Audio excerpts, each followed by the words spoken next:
All right, so again, welcome.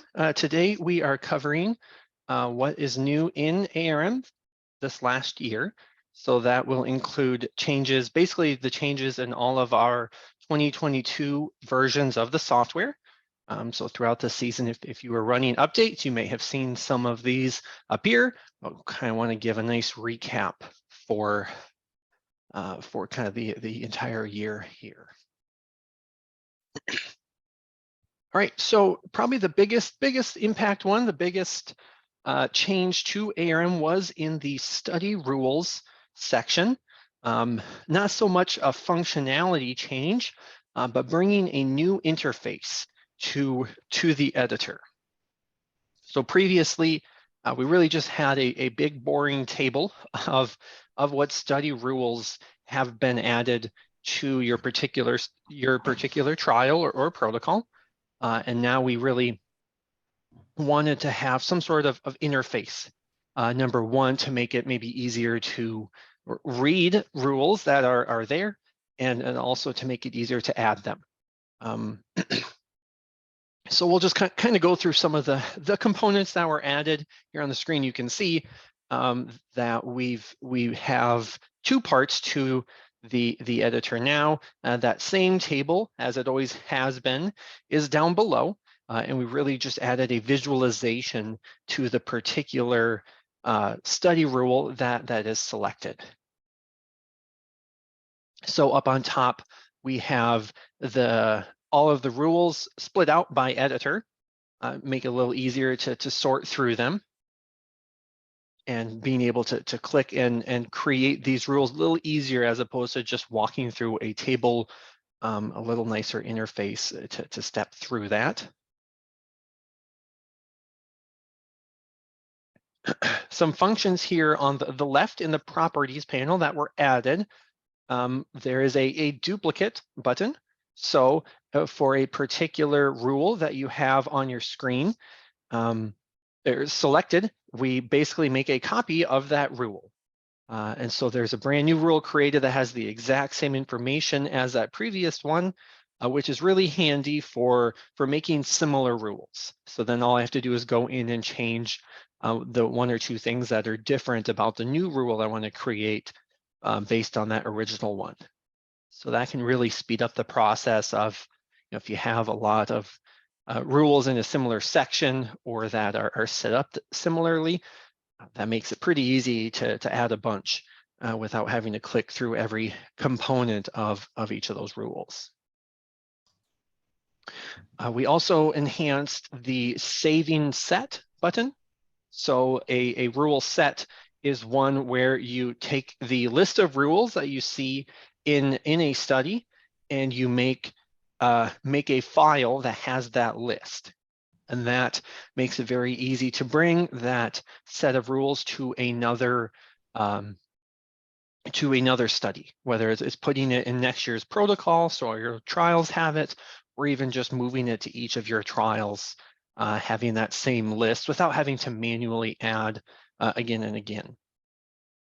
So that's the set functionality. And so we can add it onto that with this Save Set button. There's now an option, instead of saving the entire list, you can save only those rules that are on the current tab. So here in this screenshot, I'm in the site description section, so only the site description rules will get saved into that set I create. So just a little more flexibility if you want to be able to do that. You just use the drop-down button next to that Save Set in order to use the current tab save.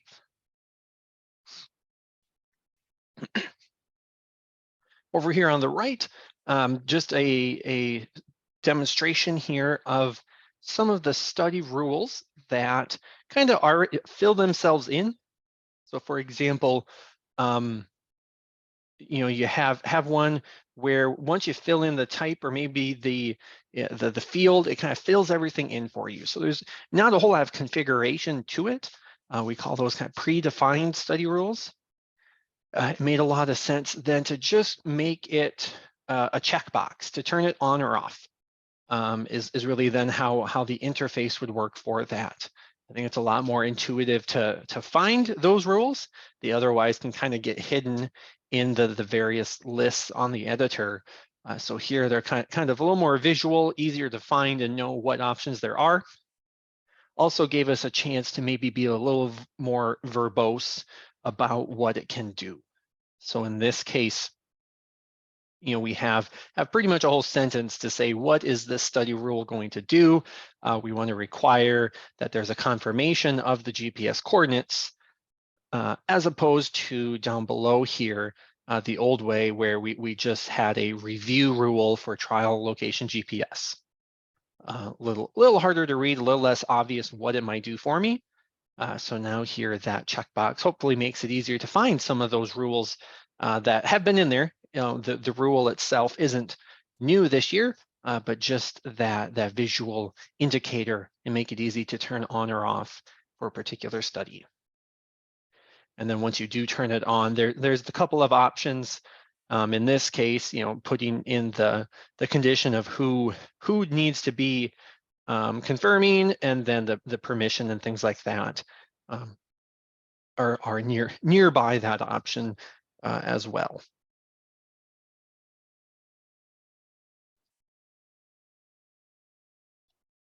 A couple more additions as well.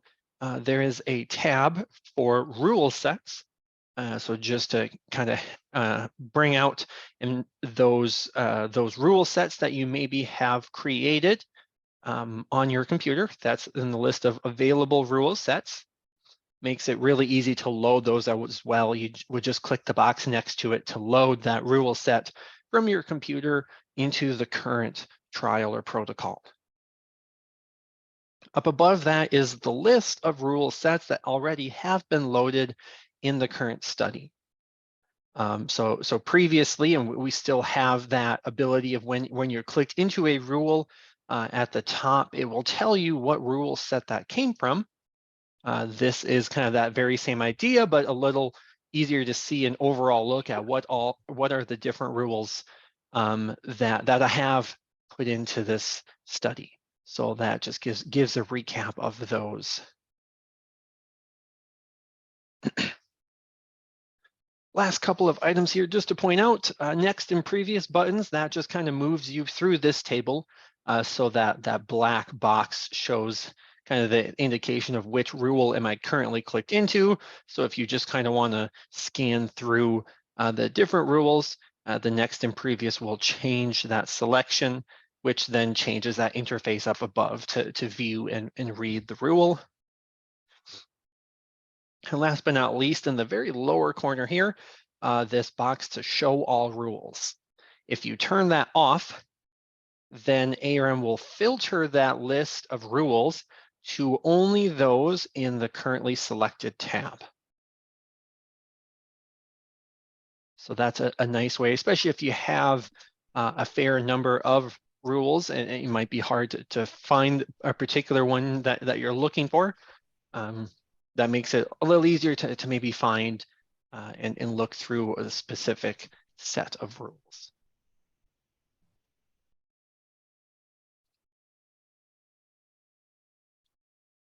All right, so that's the interface that we added for the rules. Again, nothing from a functional. Here are some new rules that we didn't have before. All of the same functionality is still there.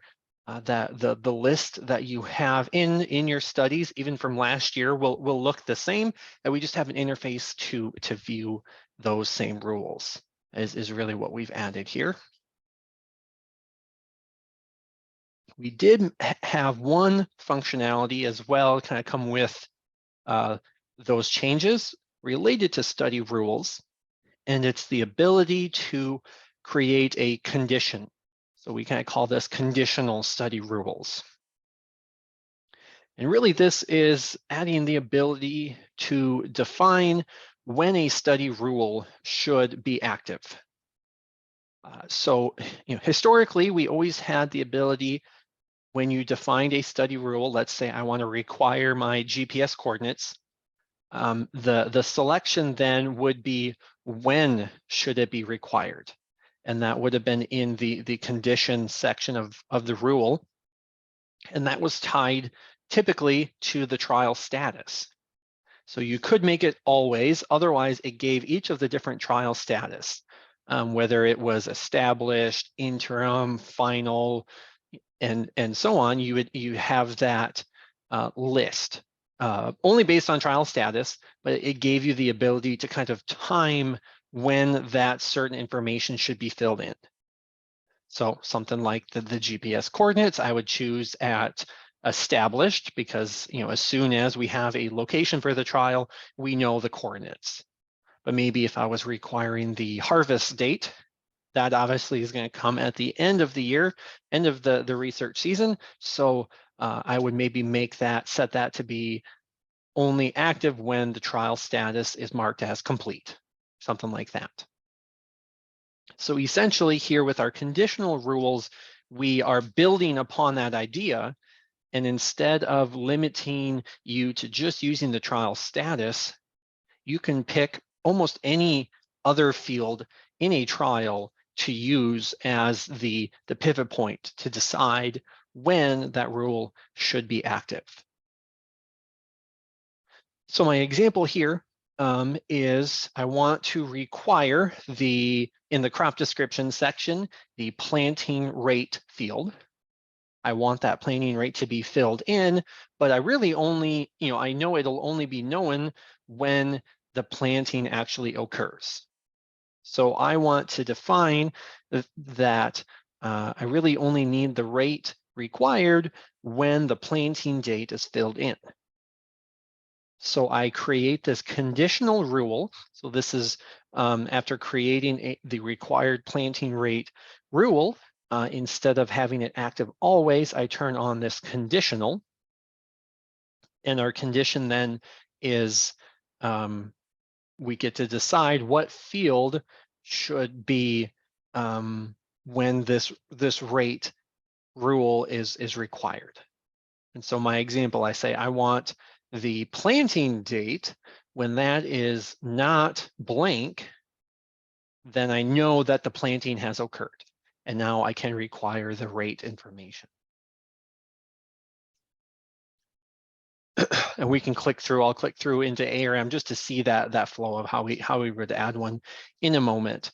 But in general, just wanting to point out that I think the biggest benefit, in a lot of cases, this is probably overkill, as far as what you may need for just simply, getting through your rules that you need. But I think one really good example where this is going to add a lot of capability and functionality is when a company has maybe like a global rule set.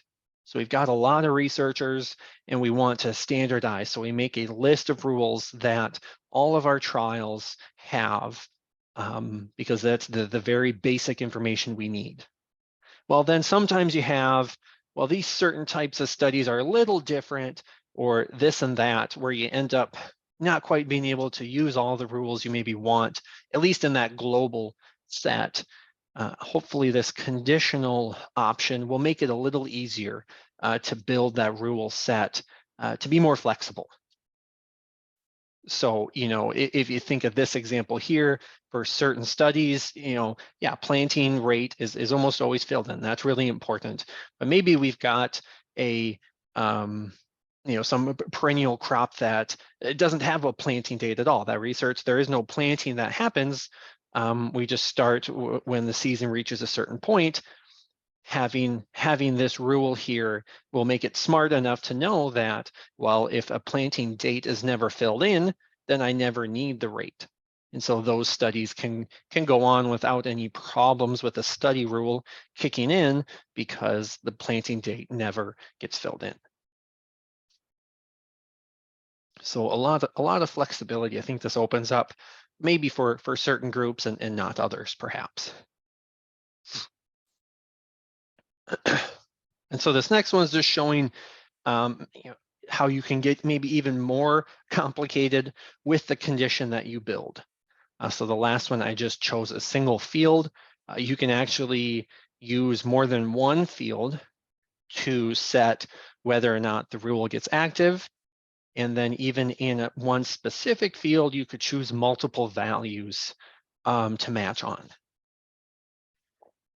So in this case here, I'm requiring the GPS accuracy only when my site type in the site and design, which is just kind of a category here, only when it equals one of these three values, which is either a field or an orchard or a research plot. So I just picked from that list of site type values, which ones do we use here in my company and which ones make sense for this rule. Really the idea being, if I've got a greenhouse, I know I don't need my GPS accuracy. You know, it's always in the same spot and I'm not too worried about that or whatever, but here you can choose multiple values. And then on top of that, I also want to use in the header, the trial origin field. And if that equals C for contractor, I think, or contracted research, that's another example where, you know, of the type of study I want to require this for. So, you know, if it's our own internal research, you know, I've already got the GPS coordinates for all of our locations or something, so I really don't need that accuracy. But when it's not our location, we definitely need it, or whatever the case may be. So just real quick, to show an example of that interface, here in my rule number 5, I've got that planting rate, and it's required, but I've got that conditional box here checked. And if you just click the edit button, it will pop open this editor that we saw a moment ago. And so this allows us to choose the field that we want to base our rule on. And then the comparison, whether you have a specific thing you want to match on, or in my case, it's the opposite. I want it to not be blank. Will define that. If I go down to, these are all based on the planting date, but I think I've got one. These are all based on the establishment date. I think I have that example we just showed there though. There we go. So in this example, I want the pest depth entered only with a particular pest type. And you'll see that when we're matching, there's the list here, and it will pop open specifically in this case, pest type list. So I can select the one I would need. Same thing here with the artificial population, then it brings up the list, which is just a yes or no in this scenario. But if I wanted to add additional pest types to match on, I can just click the or here. So now I could choose both weeds and other, or you know, something like that. And that will, again, build on that conditional.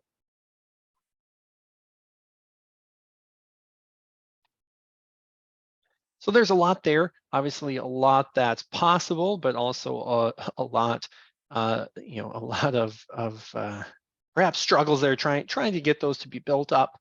So if you are trying to create a conditional or not quite sure if it's working the way you want, always let us know. We can kind of work through that. That was kind of the biggest part of the development was how can we make it flexible to allow people to make what they need for the condition, but not too flexible that it's just this open text box where people would have trouble making the right sentence and things like that. Because within ARM here, you'll see after you've built that conditional, it actually makes just this logical sentence, if you will, and that's the way the program can carry out those instructions. But obviously, it would be quite the undertaking to just have people start typing in this sentence as opposed to a real interface to kind of guide people.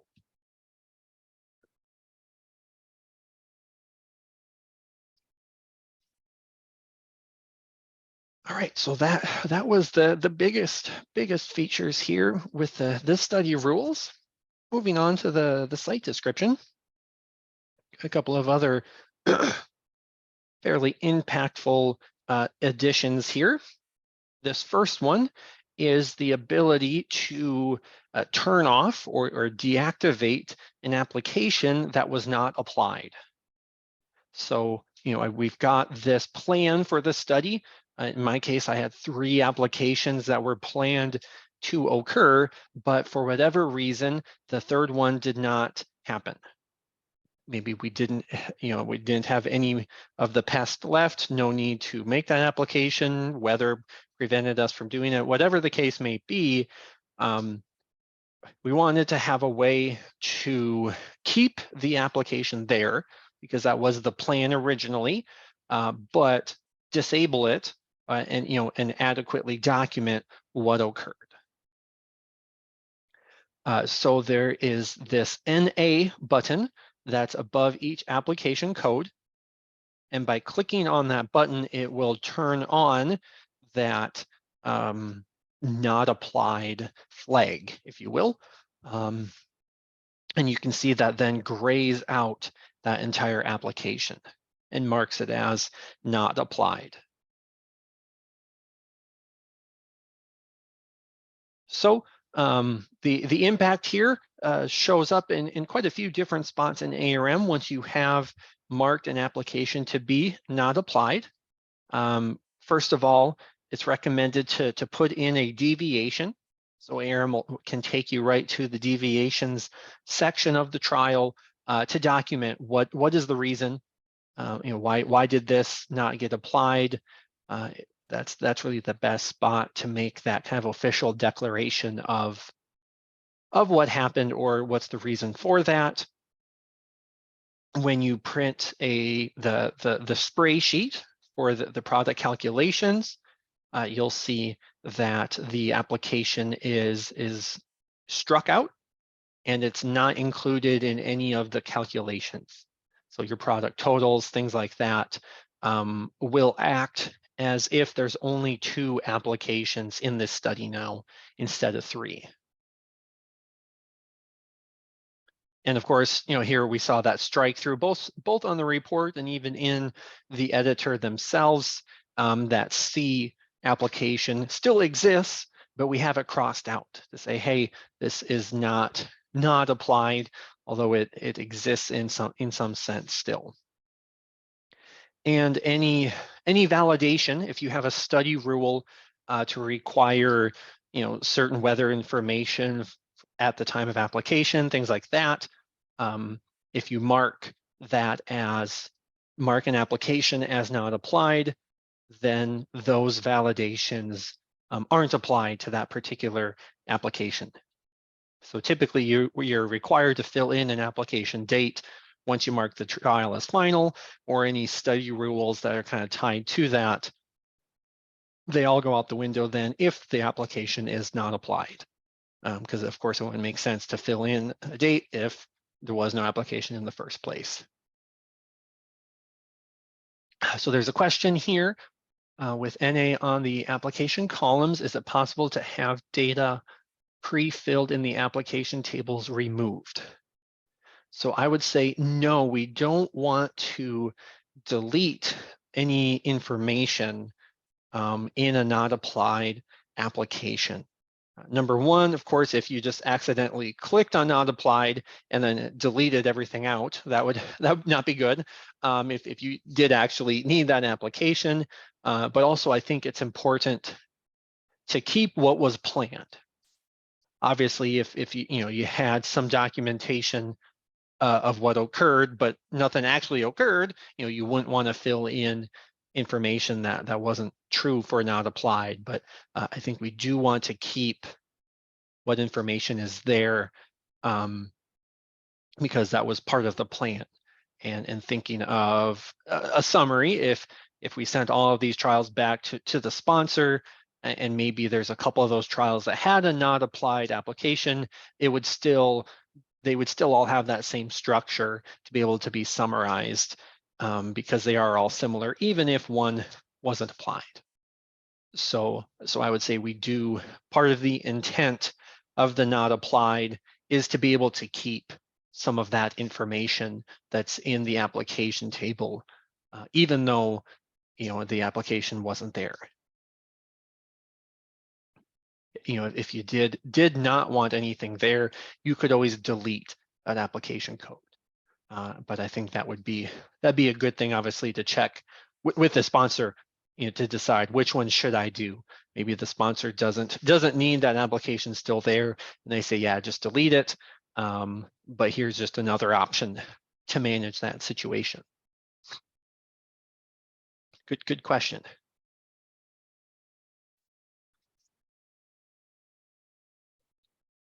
All right, so that is the not applied application. Next one, still here in the site description. It is basically the ability for ARM to recognize whether a crop or a pest is being used in the trial.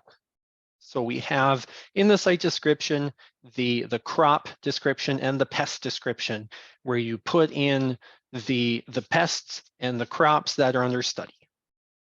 And so then really this is ARM being able to cross-reference whether those particular items are actually used in other sections of the trial.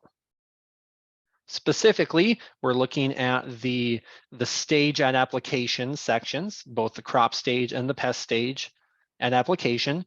Is there any information entered in there to document the stage of those when the application was made, and or if it's referenced in an assessment column where data has been taken.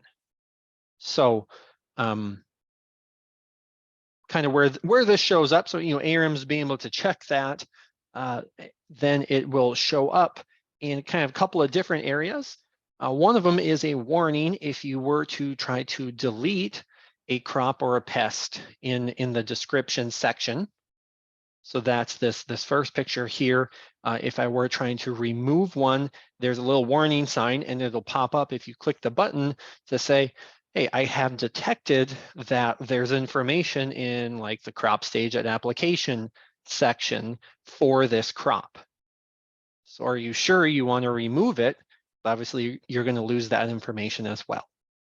So it's just kind of that additional linkage to be able to tell that there's information in those other sections related to this particular crop.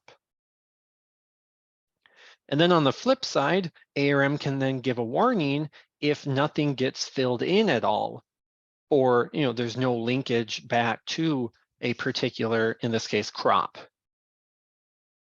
So it'll give a warning, so it won't be like a complete error where the trial is not valid, but just more of an informational thing to realize that in this case, that crop number 2, I have a second crop defined in my crop section, but there was nothing entered in the crop stage of application, and there were no assessment columns that have that crop code entered. So in that case, that might be an indication of, did you mean to have that second crop there? Or it could be an indication that maybe in the assessment data, I maybe picked a wrong code, and I didn't choose one that actually matched what I had documented in my site description. So a couple of different things I think that can kind of help catch and notify. So just being able to understand and see those different sections and help that consistency with some more cross-checking.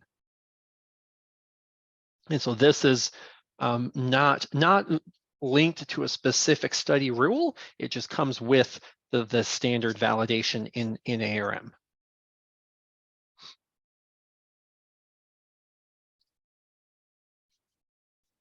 All right, next topic here is actually quite a group of new changes. We had a pretty lengthy list of new fields that we added to various editors, both in a protocol and a trial.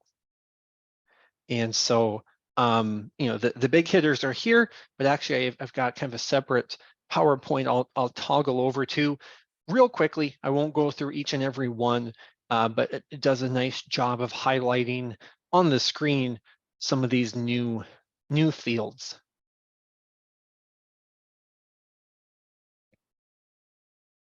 So I'll just step through them quickly.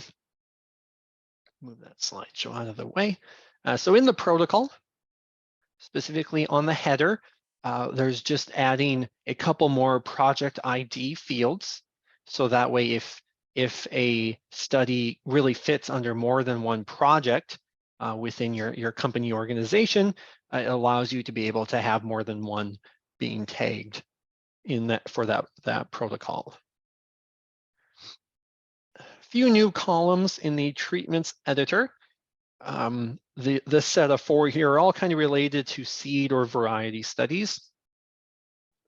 There's an experimental use permit number was added for certain parts of the world where they need to document that.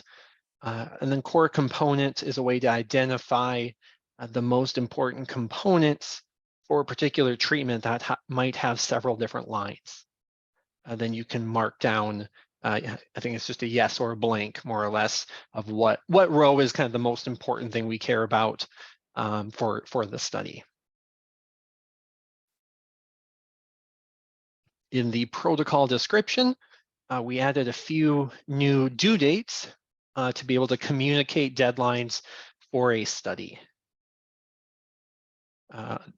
One of the bigger changes was growing this trial location table. So this is used for planning out the different trials that are going to be created from this one protocol, giving the ability to denote some different information that typically would vary from trial to trial. And so we added things like state, a vendor ID, a way to mark down the investigator as opposed to who is responsible, gave you 2 different layers for people involved in the study, some cost information, secrecy agreement, different things like that. Again, just to be able to plan and track those trials, and maybe kind of bring in some information that might come from other systems within that sponsor company, and being able to connect up that information. And then a couple free text fields to just basically talk about planned aspects of the trial, like how many applications, assessments, harvests, just to be able to plan and think about how all the work may be involved in this trial, in a trial coming from this protocol.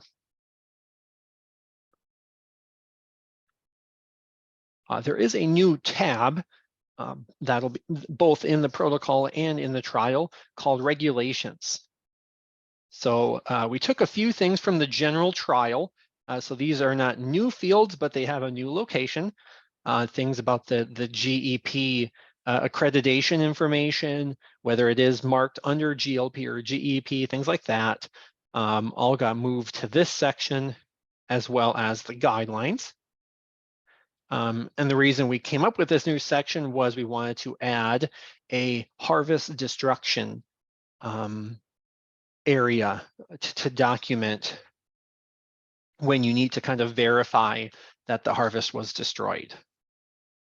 So here in the protocol, it's primarily marking down whether it needs to be destroyed. And then in the trial, of course, it's documenting that it indeed was. In the protocol, we separated out before it was crop and pest description all on one section. We split it out into 2 separate tabs, which matches what it looks like in the trial now. And one of the reasons we did that was because we added quite a few new fields to the protocol crop description. They're not actually new entirely. These are all from the trial. But just being able to bring this into the protocol to allow any flexibility of documenting the plan for what the expectation is for that crop. So you may not use any of this information, but of course, if it's going to be the same for every trial created from this protocol, it makes a lot of sense to fill that in, or to communicate the expectations of what should happen in the study. Similar idea with the pest description, not quite as many additions, but we added resistance characteristics, resistance information, and the stage at establishment. Again, already in the trial, so these aren't brand new fields, but they are now in the protocol, whereas they were not before.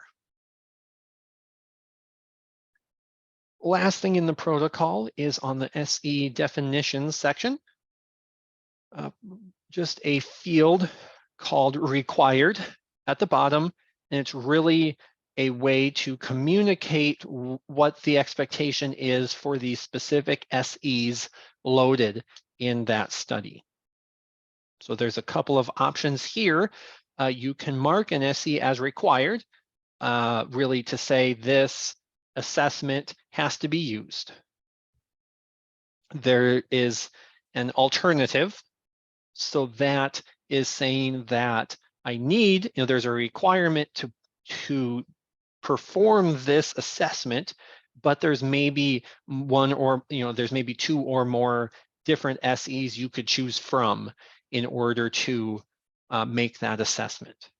So I could have several different SEs marked as alternative to say, whichever one fits your specific situation in that trial, please pick the appropriate one, but I do need you to use one of these at least.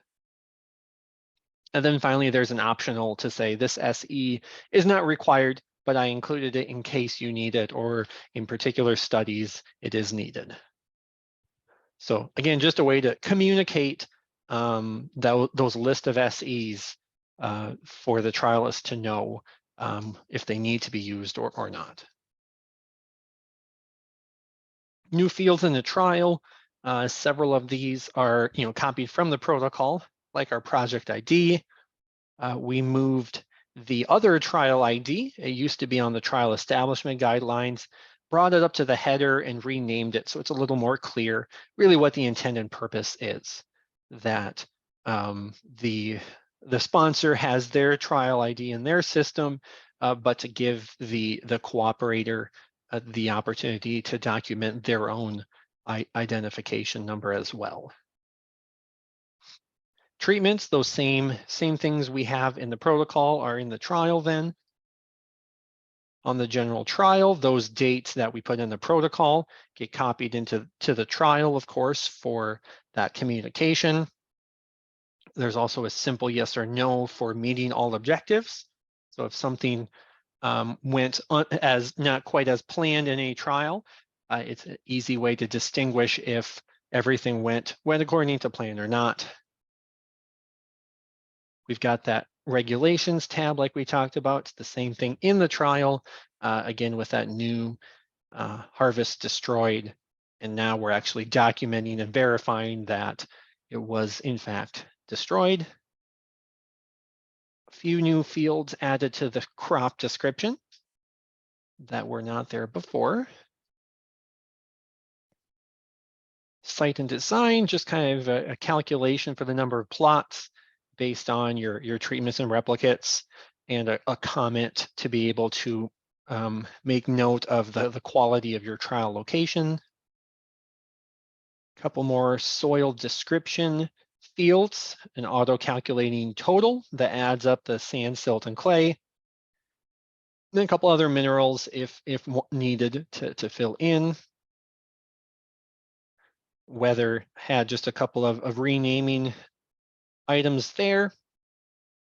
The application in a trial, we had the ability, excuse me, to mark down if there was a problem with an application. So maybe in between the typical, this application was fine and an application was not applied, here's a way where you can mark down yes if there was something strange that happened or didn't go according to plan. And again, that might be a good opportunity to put in a deviation to document what was strange. And last but not least is that the SE definitions, again, so very same field that we just mentioned in the protocol is also in the trial. So that's a quick rundown of the new fields. The nice thing is with ARM, there's hundreds of fields already in there. So if they don't apply to you, not something you would need, it's easy to just make use of the view functionalities in ARM to just hide any of those that you don't need. But of course, hopefully maybe some of them can provide some value and you can make use of them.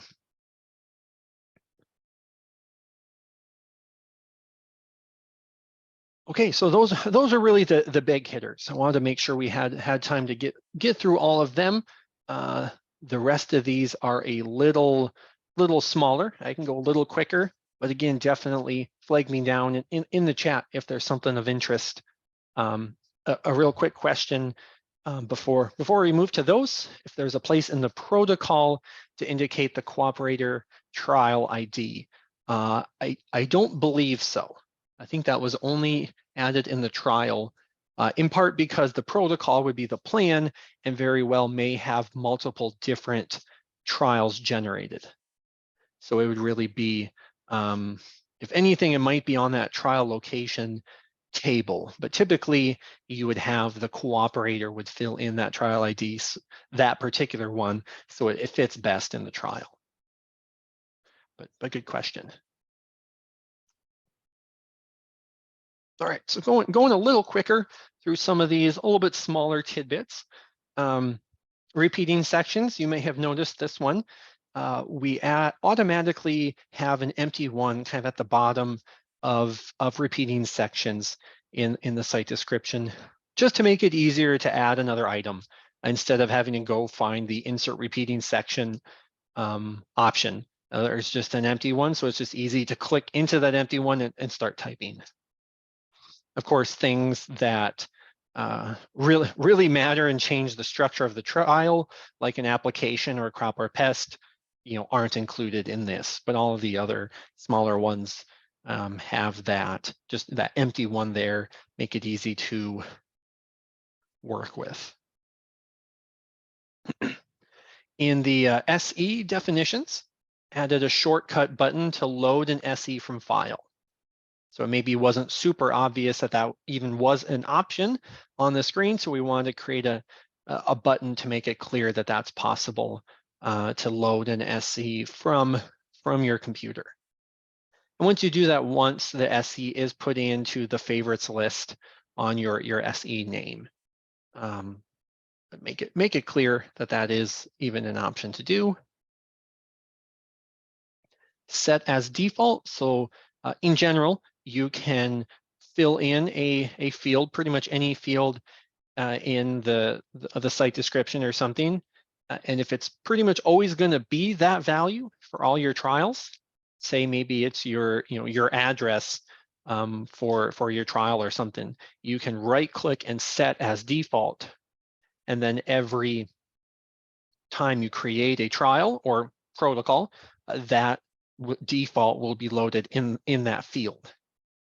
This change was to make it work for rich text fields as well. So those long comment sections, now you can also create the default values for.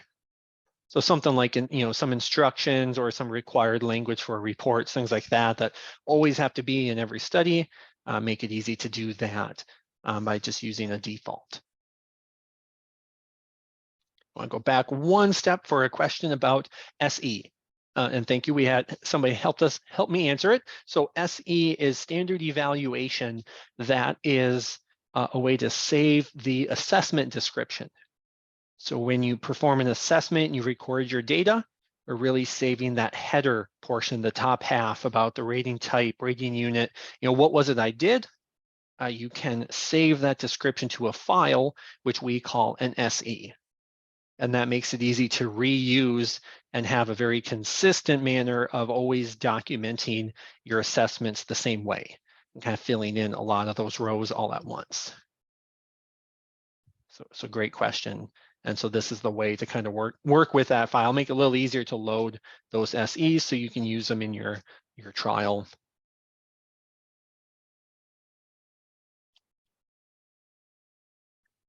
All right, moving on to validation lists. This was right out of the gates last year, and we may have previewed it even last year in this type of session, but basically a rebranding of what we used to call personal lists into favorites. And so all the lists themselves stayed the same, hopefully made it a little easier to work with and understand for people new to ARM as well.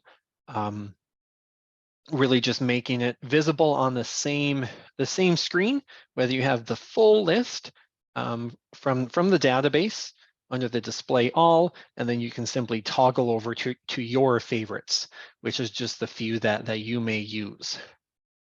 And there's the little plus button right next to that row to make it really easy to add those favorites or add that item to your favorites list. So that way it's just your common list of ones that you use.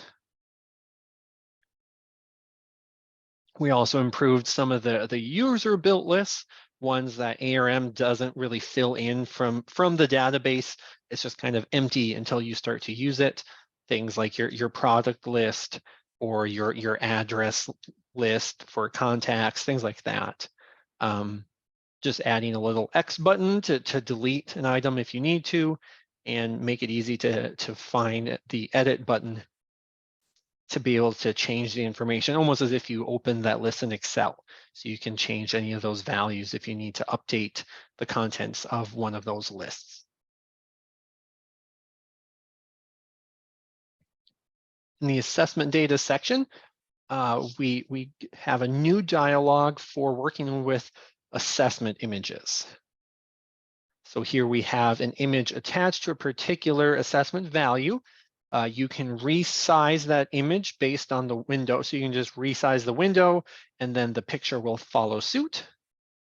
Some kind of new zooming capabilities here. You can just draw the area to zoom into that specific spot and then use that hand tool to pan through.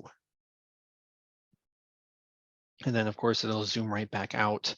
And you can even toggle between different plots to see different pictures, and that window itself will say exactly where it was instead of before it would like close itself and you'd have to reopen it again.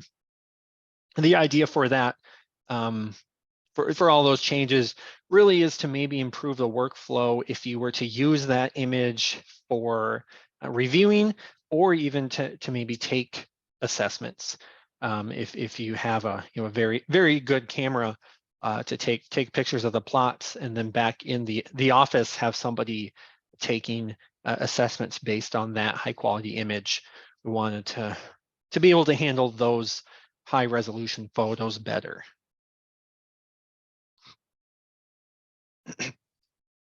In the realm of data review, a couple of little quality of life features here. The column diagnostics will now highlight values that are indicating a failure of meeting the AOV assumptions.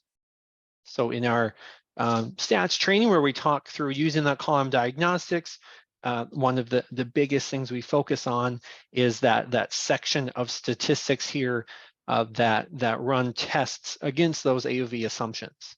We say, well, we have a problem if that value, and these are all P values, are less than your alpha level, or typically 5%.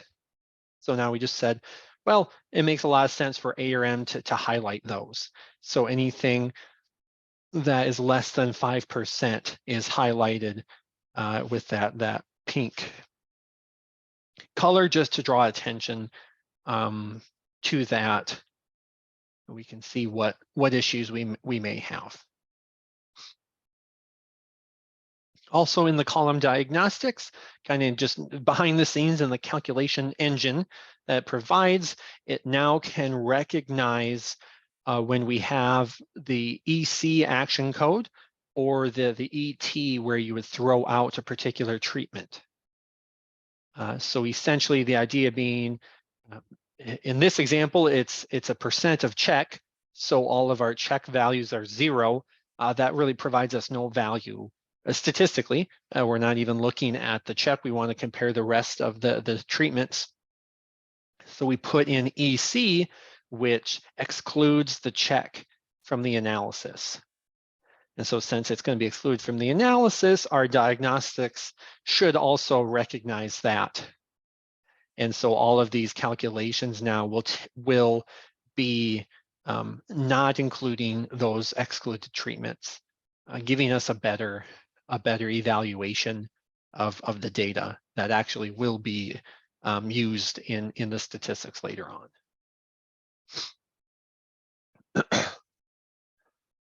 And just some more features added to the report with the ultimate goal of everything that you use in column diagnostics being able to be documented in a report. So we added the Shapiro-Wilk test, which was already in diagnostics.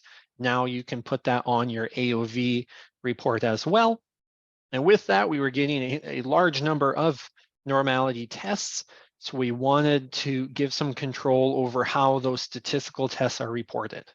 So you can show both the test statistic and the p-value, or just one or the other. And I think really the best option probably is just to show just that p-value. That's kind of the one you use in the decision making of is there a problem or not, and then it really shortens up the report nicely by only having one row for each of those tests as opposed to two. And suddenly you could have 8 rows dedicated just to the assumptions. So trying to trim down that report a little bit.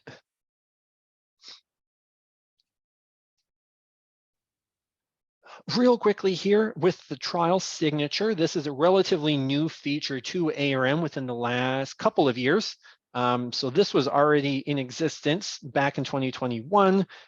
We added the ability to sign a trial, and that's done in the trial settings.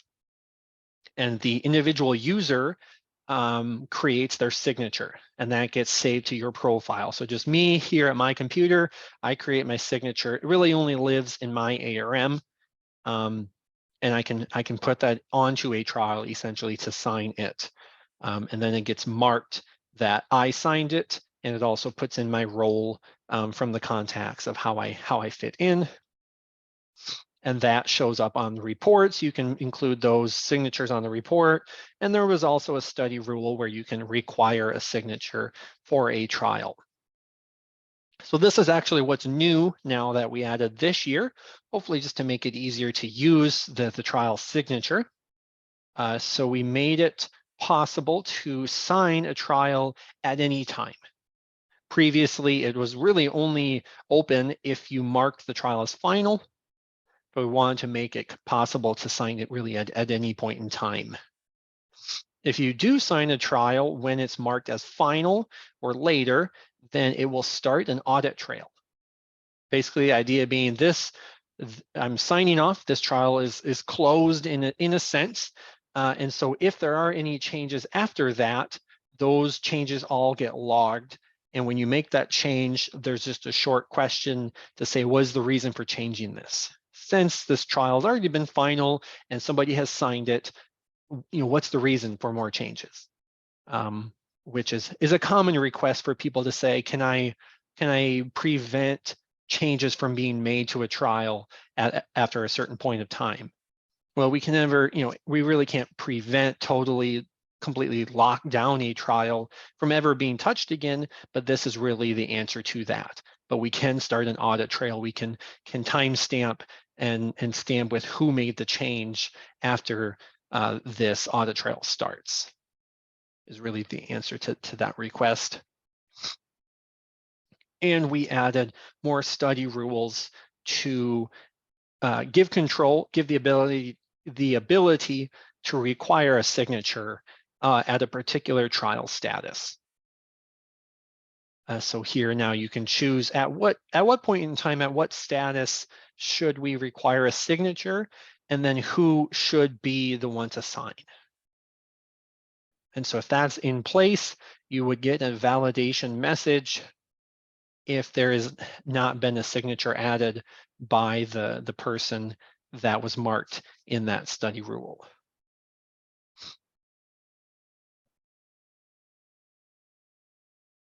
All right, last couple ones here before we wrap up. When you change the trial status, ARM now runs validation. So before, it was kind of up to you to run validation, even though maybe some study rules now have become active now that we've changed the status. So now we just automatically run the validation. So you can see here in the screenshot, I'm going from established to interim, or established to final, excuse me. Now a bunch more study rules will kick in because we've marked the trial as final. And so we wanted to be able to give that list and make it very clear. If you think this is marked as final, here's what hasn't been finished yet, if there were errors. And that's kind of tied into that signature idea as well.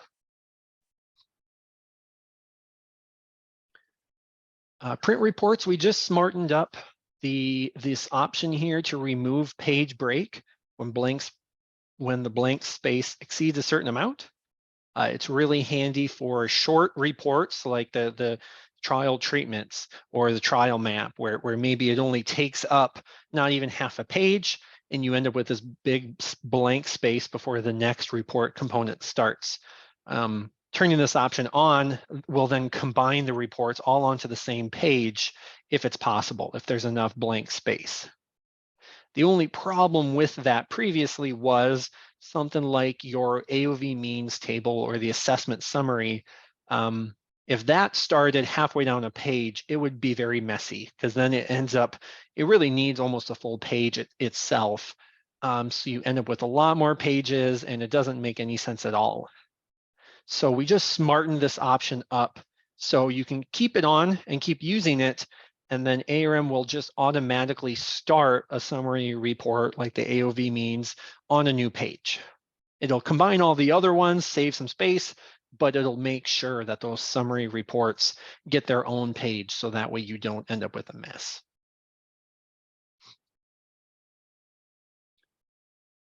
And last but not least, the send license details. We added a button just to be able to share your license details in an email. So you'll find it in the profile under the help menu or also on the request customization dialogues. And this is just really to set the stage for if you have a company that has a configuration or needs your license information to plan out their trials for the next year, this makes it really easy to share that information. It'll just create a little email that basically includes those license details on the screen. Then you can send it right to them so they have what they would need.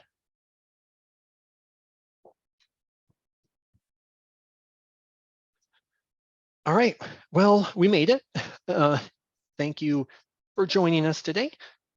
Quick look at the items. If you want to know any more about some of these that we kind of had to go through quickly, feel free to reach out to us and we can kind of help explain some of those that we couldn't spend a lot of time on. But I'd like to thank everyone for joining us today, and hopefully we'll be seeing you again soon at another webinar. Thank you. Yes, thank you. Thank you. Grazie.